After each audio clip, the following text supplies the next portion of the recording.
पिछले एपिसोड में आपने देखा कि लाइट ट्रियो और क्रिएशन ट्रियो के बीच में बैटल चल रही होती है, जहां पर क्रिएशन ट्रियो काफी इजीली जीत जाता है। इसके बाद ऐश अपने वेदर ट्रियो यानी कि रेक्वाजा, कायोगर और ग्राउडन को भेजता है, जो कि सामने वाले ट्रियो को काफी अच्छी टक्कर दे रहे होते हैं। रेक्वाजा ड्रैगन असेंड मूव का यूज करके मेगा इवॉल्व हो जाता है। वहीं पर ग्राउडन अपने सिग्नेचर मूव प्रेसिपाइस ब्लेड का यूज करके पाल्किया को डैमेज देता है। वहीं पर कायोगर ओरिजिन पल्स का यूज करके डियाल्गा को डैमेज देता है। अब आगे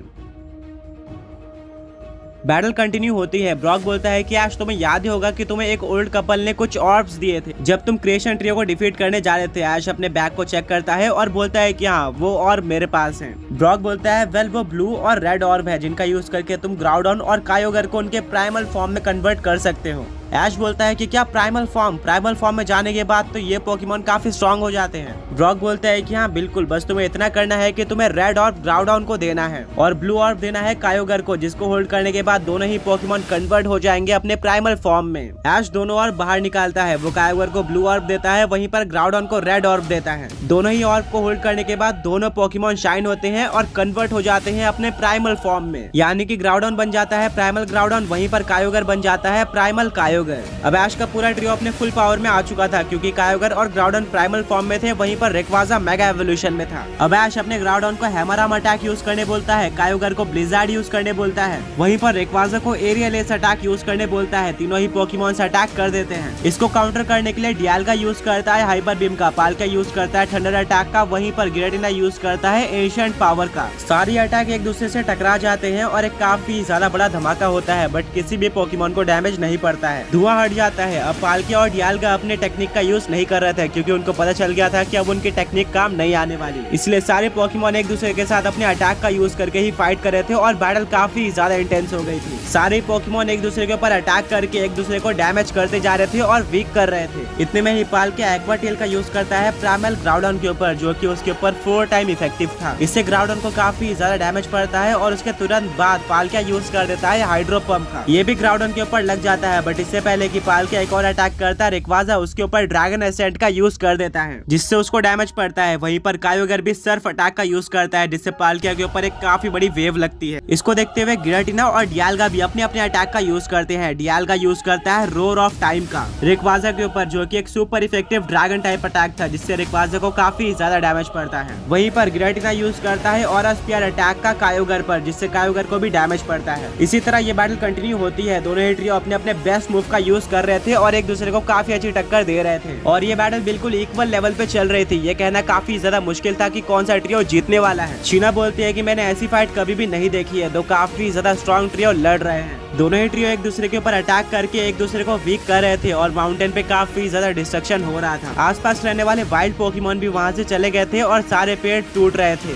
वहाँ की पूरी सराउंडिंग डिस्ट्रॉय हो रही थी। शीना बोलती है कि ये अच्छा साइन नहीं है। अगर ये बैटल और ज्यादा इंटेंस होती है तो हो सकता है कि ये पूरा का पूरा माउंटेन ही गिर जाए, जो कि हमारे लिए काफी ज्यादा डेंजरस होने वाला है। ऐश बोलता है तुमने सही कहा, बट मैं यहाँ पर क्रिएशन ट्रियो को डिफीट करने आया हूँ एंड डेफिनेटली उनको डिफीट करके ही जाऊंगा। बैटल और भी ज्यादा इंटेंस होती जाती है और सारे पोकेमॉन अब काफी ज्यादा थक चुके थे। बैटल बिल्कुल एंडिंग पे आ गई थी। ऐश बोलता है कि चलो इस बैटल को खत्म करते हैं, अपने अपने सिग्नेचर मूव का यूज करो। ग्राउडन यूज करता है अपने सिग्नेचर अटैक प्रेसिपाइस ब्लेड का, वहीं पर कायोगर भी अपने सिग्नेचर अटैक ओरिजिन पल्स का यूज करता है। रेक्वाजा यूज करता है ड्रैगन एसेंट का। तीनों अटैक कंबाइन थे। इसके काउंटर में क्रिएशन ट्रियो भी अपने अपने सिग्नेचर अटैक का यूज करता है, जहाँ पर सबसे पहले डियाल्गा यूज करता है अपने signature attack roar of time का, वहीं पर पाल्किया यूज करता है स्पेशल रेंड का, और वहीं पर गिरेटिना यूज करता है अपने सिग्नेचर अटैक ओमनियस विंड का। सारे के सारे अटैक एक दूसरे से टकरा जाते हैं और एक काफी ज्यादा बड़ा एक्सप्लोजन होता है, जिससे हर तरफ धुआं हो जाता है। ऐश और उसके फ्रेंड्स को भी डैमेज पड़ता है उस अटैक के चलते। शीना उस माउंटेन से गिरने ही वाली होती है, पर तभी ब्रॉक आकर शीना को बचा लेता है।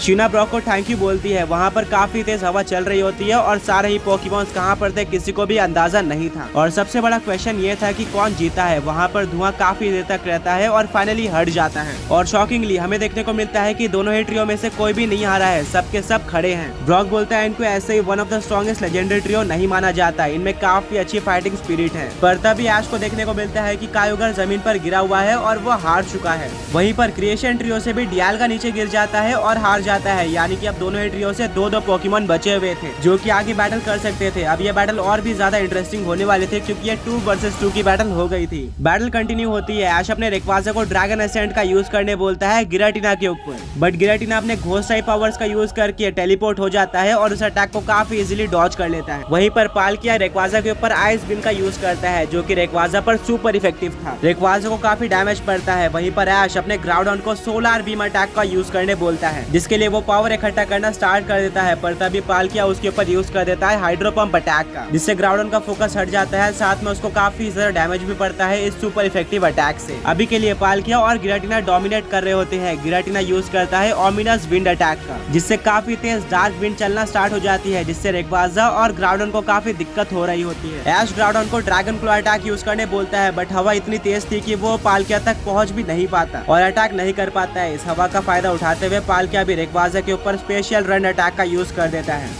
जिससे रेक्वाजा को काफी डैमेज पड़ता है और वो जमीन पर गिर जाता है। ओमिनस विंड बंद हो जाता है। अब गिराटिना और पाल्किया दोनों ही मिलकर मेगा रेक्वाजा को खत्म करने का प्लान बनाते हैं और दोनों एक साथ अपने अपने अटैक का यूज करते हैं। गिराटिना यूज करता है और स्पीयर अटैक का, वहीं पर पाल्किया यूज करता है फायर ब्लास्ट अटैक का। दोनों ही अटैक रेक्वाजा के ऊपर लगने ही वाले थे, पर तभी रेक्वाजा के सामने काफी ज्यादा बड़ा रॉक आ जाता है जिसके ऊपर दोनों ही अटैक लग जाते हैं और रेक्वाजा लास्ट मोमेंट पे बच जाता है, वरना वो हार जाता है। इसके बाद रेक्वाजा वापस से उड़ने लगता है। ये देखकर गिराटिना और पाल्किया काफी शॉक हो जाते हैं। उनको देखने को मिलता है कि ये चीज किसी और ने नहीं बल्कि ग्राउडन ने ही करी थी मेगा रेक्वाजा को बचाने के लिए। ब्रॉक बोलता है कि ग्राउडन ने एकदम सही टाइम पे प्रेसिपाइस ब्लेड का यूज कर दिया था, जिससे एकदम आखिरी मोमेंट पे रेक्वाजा के सामने काफी बड़ा रॉक आ गया, जिससे वो दोनों ही अटैक रुक गए, वरना रेक्वाजा डेफिनेटली हार जाता है। सहीना बोलती है कि हाँ, ऐश के वेदर ट्रियो में काफी अच्छा टीम वर्क है। वेल अब गिराटिना यूज करता है विलो विस्प अटैक का रेक्वाजा के ऊपर, जो कि रेक्वाजा पर लग जाता है और मेगा रेक्वाजा बर्न हो जाता है, यानी कि अब उसको हर टर्न में डैमेज पड़ेगा बर्न से। वहीं पर ग्राउडन यूज करता है इरप्शन अटैक का गिराटिना के ऊपर, पर गिराटिना अपने घोस्ट टाइप पावर का यूज करके दोबारा टेलीपोर्ट हो जाता है और वो इरप्शन अटैक लग जाता है पाल्किया पर, जो कि गिराटिना के पीछे था। अब गिराटिना ग्राउडन के पीछे आ जाता है। ऐश बोलता है ग्राउडन अपने पीछे देखो। गिराटिना ग्राउडन के ऊपर अटैक करने ही वाला होता है, तभी काफी तेजी से उसके ऊपर एरियल एस अटैक लगता है, जो कि किसी और ने नहीं बल्कि रेक्वाजा ने किया था। अब रेक्वाजा ने ग्राउडन को बचा लिया था, बिल्कुल उसी तरह से जिस तरह से ग्राउडन ने रेक्वाजा को बचाया था। दोनों ही पोकेबॉस में काफी अच्छा टीम वर्क देखने को मिल रहा था।